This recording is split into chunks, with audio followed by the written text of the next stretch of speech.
प्रस्तुत है कर्मयोगी श्री श्यामाचरण लाहिड़ी की जीवनी का 15वां भाग। आज का प्रसंग शुरू करने से पहले यह जानते हैं कि यह वीडियो आपको क्यों देखना चाहिए और इससे हम क्या सीख पाएंगे। अगर आप अति रहस्यमय क्रिया योग को जानना चाहते हैं तो यह वीडियो आपके लिए है। आधुनिक काल में क्रिया योग को पुनर्जीवित करने का महान कार्य योगीराज लाहिड़ी महाशय ने किया था। इस वीडियो में हम उन्हीं के शब्दों में जानेंगे हमारे शरीर में ब्रह्म ग्रंथि, विष्णु ग्रंथि और रुद्र ग्रंथि कहाँ स्थित है और इनका महत्व क्या है। शायद ही इस विषय पर कोई वीडियो इंटरनेट पर उपलब्ध हो, अतः वीडियो संपूर्ण देखें तथा लाइक और शेयर कर लें। चैनल पर नए हों तो सब्सक्राइब अवश्य कर लें। अब आज का प्रसंग शुरू करते हैं। योगी को 3 ग्रंथियां अवश्य ही भेदनी होंगी, जिह्वा ग्रंथि, हृदय ग्रंथि एवं मूलाधार ग्रंथि, अर्थात क्रमशः ब्रह्म ग्रंथि, विष्णु ग्रंथि तथा रुद्र ग्रंथि।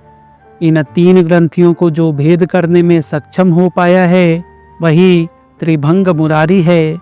यह एक अवस्था है। योगी की इस स्थिति या अवस्था के बारे में रूपक द्वारा भगवान श्री कृष्ण की त्रिभंग मुरारी मूर्ति को माध्यम बनाया गया है। भागवत एवं मुंडकोपनिषद में इसकी चर्चा इस प्रकार की गई है। विद्यते हृदय ग्रंथिश्छिद्यन्ते सर्व संशया क्षीयन्ते चास्य कर्माणि तस्मिन् दृष्टे परावरे। अर्थात ओंकार क्रिया के द्वारा हृदय ग्रंथि का भेद होने पर योगी के सभी संशयों का उच्छेदन हो जाता है और तब प्रकृत या यथार्थ ज्ञान की प्राप्ति होती है। उसके पश्चात एकमात्र आत्मदर्शन से तन्मयता बोध की प्राप्ति होने पर सभी प्रकार के कर्मों का क्षय होता है, अर्थात तब कोई कर्म नहीं रहता। उसके पश्चात योगी कर्म की अतीतावस्था या क्रिया की परावस्था की प्राप्ति के बाद एकमात्र आत्मनारायण को देखते हैं। इसीलिए सभी एक या समान हो जाने पर वह अज हो जाता है, अर्थात तब बंधन भी नहीं, मोक्ष भी नहीं, क्योंकि मोक्ष कहने वाला कोई नहीं है। इसी को अभय पद की संज्ञा प्रदान की गई है, क्योंकि वहाँ 2 या द्वैत न होने के कारण भय नहीं है। उस पद की प्राप्ति पर पुनरावृत्ति का रोध होता है, वही उत्स या केंद्र स्थल है। दुर्गा पूजा में असुर वध के माध्यम से उसी हृदय ग्रंथि भेद की क्रिया को रूपक द्वारा प्रदर्शित किया गया है। योगीराज और भी कहा करते थे, जब तक पशु प्रवृत्ति पर नियंत्रण नहीं हो जाता तब तक प्राण, मन और बुद्धि के भीतर जो अलौकिक शक्ति है उसका पता नहीं चलता। इसी अलौकिक शक्ति को विकसित करने के उपाय अनेक शास्त्रों में ऋषियों द्वारा बताए गए हैं और विभिन्न देव देवी की मूर्ति एवं चित्र के माध्यम से उसे अभिव्यक्त किया गया है। प्राण, मन एवं बुद्धि को दैवीय कर्म के अनुकूल परिचालित करने से ही धर्म, भक्ति एवं ज्ञान की प्राप्ति होती है। योग, भक्ति एवं ज्ञान के अनुशीलन से मन एवं बुद्धि के स्तरों का जितना ही उत्तरोत्तर विकास होगा वे उतने ही ईश्वराभिमुखी होंगे। प्राण शक्ति को दैवी संपदा के अनुकूल संचालित या क्रियान्वित नहीं करने से प्राण ही ईश्वर से युक्त होने के मार्ग में सबसे अधिक बाधाएं उपस्थित करता है। बंधुरात्मात्मनस्तस्य येनात्मैवात्मना जितः अनात्मनस्तु शत्रुत्वे वर्तेतात्मैव शत्रुवत्। अर्थात जिसने आत्मकर्म के द्वारा अपने मन को वश में कर लिया अथवा उसे आज्ञा चक्र में स्थापित करने की शक्ति प्राप्त कर ली, आत्मा उस व्यक्ति का स्वयं बंधु या मित्र है। इस प्रकार जो चंचल प्राण को ऊर्ध्व या आज्ञा चक्र में स्थिर कर लेता है, वस्तुतः वही ऊर्ध्व रेता है। रेत, शुक्र या वीर्य को कहते हैं। शुक्र धातुर्भवेत प्राण, यह ज्ञान संकलिनी तंत्र का कथन है, अर्थात शुक्र ही प्राण है। उस प्राण की चंचल गति को प्राण कर्म या प्राणायाम के द्वारा जो आज्ञा चक्र में स्थिर कर सकता है, वही ऊर्ध्वरेता है। शरीरस्थ शुक्र या वीर्यस्खलन होने के कारण स्त्री संभोग का त्याग अथवा इंद्रियों का निग्रह करने से व्यक्ति ऊर्ध्वरेता नहीं होता, क्योंकि उसका चंचल मन तो वश में हो नहीं पाता।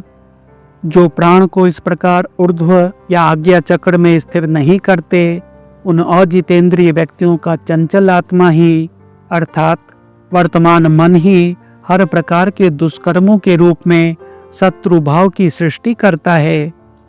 प्राण शक्ति का कार्य है स्पंदन, और स्पंदन के कारण ही इंद्रिय मन सभी विषय भोग की ओर भाग रहे हैं। जिस प्रकार प्राण की गति में अविरामता और निरंतरता है, उसी प्रकार इंद्रियों की गति विषयों को ग्रहण करने में भी विरामहीन है। इसीलिए प्राण जिससे स्पंदित या चंचल न हो पाए, योगियों को पहले उसकी ही चेष्टा करनी होगी।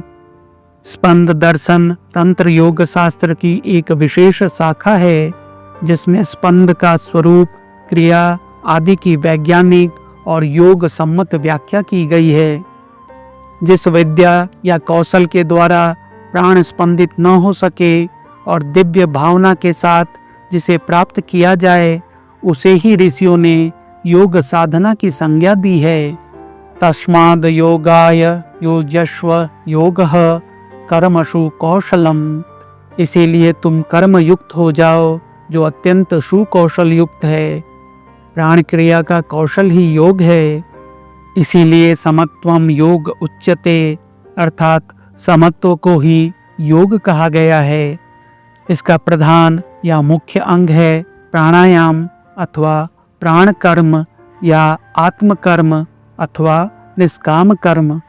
उसी को ही शास्त्र कहते हैं असंग शास्त्रेण दृढ़ेन छित्वा, अर्थात एकमात्र प्राण कर्म ही सभी प्रकार के इंद्रिय संग अथवा आसक्ति से रहित है।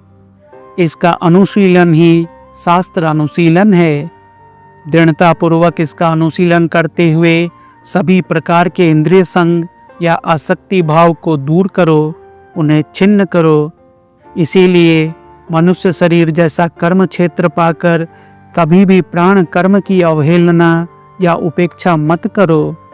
कर्मण्येवाधिकारस्ते मा फलेषु कदाचन, अर्थात इस निष्काम कर्म पर ही तुम्हारा अधिकार हो या होना चाहिए, कर्म फल पर नहीं। इसीलिए भगवान श्री कृष्ण कहते हैं तस्मादुत्तिष्ठ कौन्तेय युद्धाय कृत निश्चयः, अर्थात हे कौन्तेय, युद्ध के लिए दृढ़ता या निश्चय के साथ उद्यत हो जाओ, उठो और युद्ध करो, अर्थात साधना का समर या युद्ध करो। क्योंकि स्वल्पमपश्य धर्मस्य त्रायते महतो भयात्, यह निष्काम कर्म योग यानी प्राण कर्म थोड़ा सा भी करने से महान भय से या संकट से रक्षा करता है। जीव के लिए मृत्यु भय ही प्रधान संकट है, यह उससे उसकी रक्षा करता है। इसके संबंध में योगीराज ने अपने दैनंदिन दिनलिपि या डायरी में अपने हाथ से लिखा है, केवल रेचक ओ पुरक और बढ़ाओ, ए सिद्धि दे लागे और समाद, रेचक पुरक बिना जैसे बंधा कूप, प्राण वायु को बल ले आओ ए, मन निश्चल होए जाए और बढ़ाओ ए, रोग न रहे पाप जलाओ ए, निर्मल करे ज्ञान होए तिमिर नाशे। अर्थात प्राणायाम में रेचक, पूरक और कुंभक यह तीन कर्म हैं। योगीराज कहते हैं कि रेचक और पूरक और भी बढ़ाओ, ऐसा होने पर ही प्राण के स्थिर होने पर समाधि लगेगी एवं सिद्धि प्राप्त होगी। स्वतंत्र कुंभक की आवश्यकता नहीं। इस रेचक और पूरक से अलग जो प्राणायाम या सांस लेने या छोड़ने के अतिरिक्त जो प्राणायाम है वह जलहीन कुएं की तरह निष्फल है। प्राणवायु को बलपूर्वक खींचने और फेंकने का कर्म करने से ही मन निश्चल हो जाता है। उसे और बढ़ाओ, ऐसा करने पर रोग नहीं रहेगा।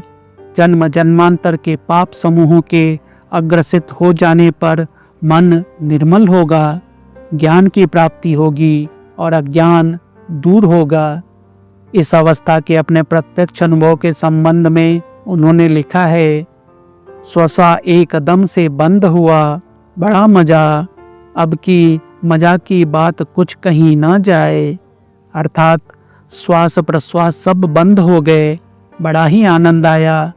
इस आनंद के बारे में कुछ भी नहीं कहा जा सकता, क्योंकि उसे बताने का कोई उपाय नहीं है, वह स्वयं बोधगम्य है।